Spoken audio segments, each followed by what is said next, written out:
हाय मित्रांनो, माझ्या यूट्यूब चॅनलवर तुमचे स्वागत आहे। बरेच दिवसातून व्हिडिओ नाही बनवला होता, आज आपण व्हिडिओ बनवत आहे आणि तो पवित्र बायबल विषयी आपण आता व्हिडिओ बनवणं चालू केले आहे। तर आपण अजय राजा ह्या विषयी जाणूया काय घडलं होते ते। तर नवीन असाल तर माझ्या यूट्यूब चॅनलला सबस्क्राइब आणि लाईक करा। आपण व्हिडिओला स्टार्ट करू। अजय राजा सोमरोनातील आपल्या वाड्याच्या मांडीवरच्या खिडकीच्या जाळीतून खाली पडून दुःखण्यात झाला। त्याने जासूदास अशी आज्ञा केली की तुम्ही जाऊन एकोन येथील बाल जबूब देवतास प्रश्न करा की मी या दुःखण्यातून बरा होईल काय।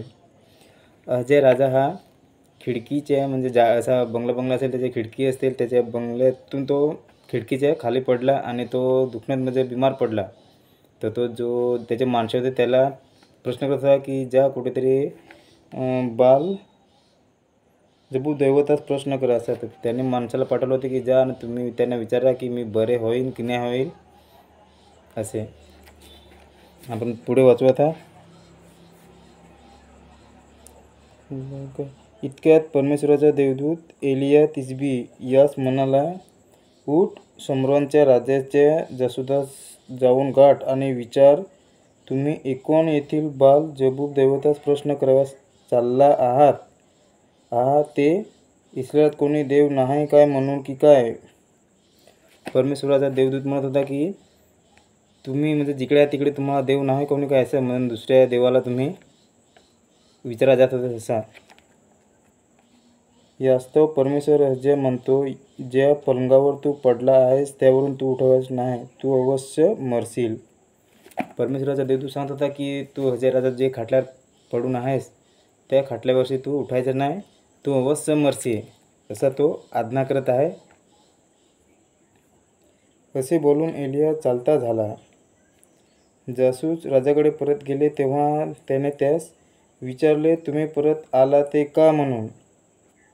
त्यांनी त्यास सांगितले, एका मनुष्याने आम्हास वाटेत गाठून सांगितले की ज्या राजाने तुम्हास पाठवले आहे त्याचकडे परत जा व त्यास सांगा, परमेश्वर म्हणतो, तू एकोन येथील दैवत बाल जबूब यास प्रश्न कराव्यास मनुष्य पाठवले, ते इस्रायलात कोणी देव नाही म्हणून की काय।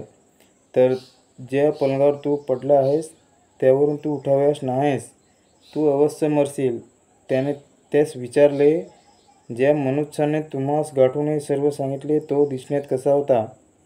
ते म्हणाले, त्याच्या अंगात केसाचा धागा होता व त्याच्या कमरेस कातड्याचा कमरबंद होता। राजाने पाठवले होते जे माणूस दुसरीकडे विचारायला की मी बरे होईन की नाही, पण परमेश्वराच्या देवदूताने सांगितले की देवदूत परमेश्वराच्या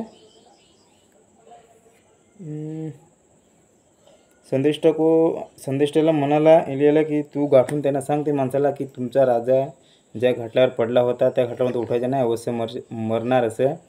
त्याचे माणूस होते ते परत जात होतं आणि सांगत होतं राजाला, काय एका माणसाने मला गाठून सांगलं काय तू बरे होणार नाही, तू अवश्य मरशील असा। तर ते आता पुढे काय ते आपण वाचू। तो राजा त्याला म्हणाला होता की तो एलिया तिसबीस असेल असं। यावर राजाने 50च्या एका नायकास 50 शिपाई देऊन एलियाकडे पाठवले। एलिया होता तेथे जाऊन त्याने पाहिले तेव्हा तो पर्वत शिखरावर बसलेला त्यास दृष्टीस पडला। अजय राजाने 50 शिपाई आणि एक मुख्य असा कार्यक्रम म्हणजे इथे लिहिले आहे 50 माणूस गेले होते एलियाला पकडायला। एलिया तो त्याच म्हणाला, हे देवाचे माणसा, राजा आज्ञा आहे खाली उतरून ये। म्हणजे राजाचे माणूस सांगत होते एलियाला काय तू खाली उतरून ये असं। एलियाने त्या 50च्या नायकास म्हटले, मी देवाचा माणूस असलो तर आकाशातून अग्नीचा वर्षाव होऊन तो तुला व तुझ्या 50 शिपायास भस्म करो। एलियाने परमेश्वराकडे आज्ञा केली की मी परमेश्वराचा माणूस होऊ तर या 50 माणसाला वरची म्हणजे अग्नी येऊन याला भस्म करावे। तर ते तसं झालं आणि ते 50चे 50 मरून गेले। तेव्हा आकाशातून अग्नीचा वर्षा होऊन त्याने त्याच्या 50 शिपायास भस्म केले, म्हणजे त्यांचा मृत्यू झाला। मग राजाने त्याचकडे पुन्हा 50च्या एका नायकास 50 शिपाई घेऊन पाठवले। तो जाऊन त्यास म्हणाला, हे देवाचे माणसा, राजा आज्ञा आहे, तू लवकर खाली उतरून ये. एलिया परत त्यास म्हणाला, मी देवाचा माणूस असेन तर आकाशातून अग्नीचा वर्षाव होऊन तो तुला व तुझे 50 शिपायास भस्म करो. तर त्याला पण तसेच झाले. म्हणजे 100 आणि ते दोघेजण 50 100 आणि दोघं म्हणजे 102 ते माणूस मरून गेले. तेव्हा आकाशातून अग्नीचा वर्षाव होऊन त्याने त्यास व त्याच्या 50 शिपायास भस्म केले. मग राजाने तिसऱ्यांदा अजून पाठवले.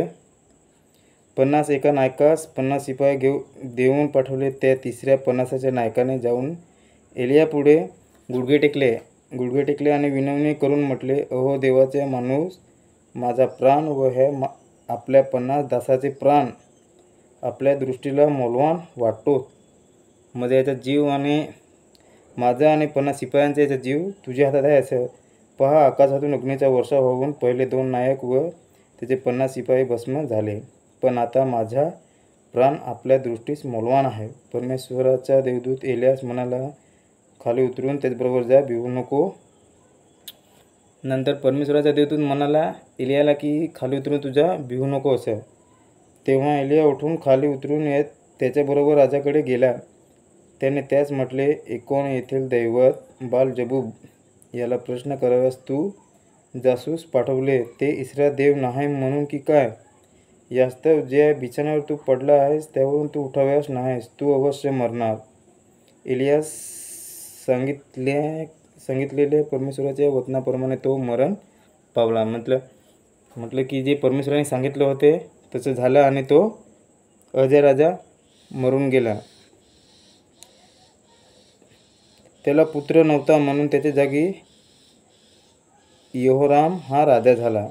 यहूदाचा राजा यहोशाफाट याचा पुत्र यहोराम यांच्या कारकिर्दीत 3ऱ्या वर्षी हे झाले. अहज्याने केलेल्या बाकीच्या गोष्टीचे वर्णन इस्रायलच्या राजाच्या बकरीत केले आहे की काय? बस, धन्यवाद. अजय राजाचा झाला होता. अजय राजा म्हणजे बिमार पडला होता आणि तो जात होता दुसऱ्या गावात विचारायला की मी बरे होईन का नाही. तेवढ्यात परमेश्वराच्या देवदूताने सांगितले की इस्रायलात कोणी देव नाही का असं, ते तिकडे असतो तू. नंतर देवदूत एलियाला सांगतो की जा, ते माणूस आणलाय त्यांना गाठ आणि सांग की तो अवश्य मरणार, तो सुधारणार नाही असं. तर नंतर ते खरोखर झाले आणि तो अहज्या राजा पूर्णपणे बिमार पडून मरून गेला. पण व्हिडिओ समाप्त करू. व्हिडिओ आवडत असेल तर लाईक आणि सबस्क्राईब करा. धन्यवाद.